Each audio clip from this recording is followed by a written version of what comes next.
তো আমাদেরকে মাননীয় প্রধান উপদেষ্টা দপ্তর থেকে বলা হয়েছে যে আগামী রমজানের আগে ভোটের ব্যবস্থা করতে।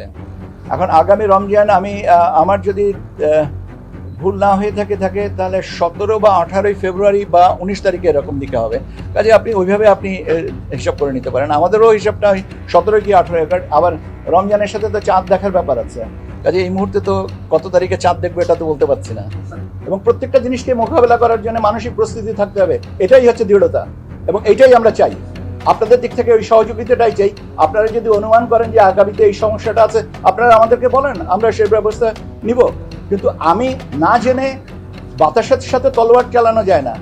পরিস্থিতি আসবে, পরিস্থিতি মোকাবেলা করতে হবে, ওটাই চ্যালেঞ্জ। এবং ওইটার জন্য মানসিকভাবে যে দৃঢ়তা থাকা দরকার, আল্লাহর মেহেরবানিতে আমাদের সবারই সেই দৃঢ়তা আছে, আপনাদেরও আছে, আমাদেরও আছে।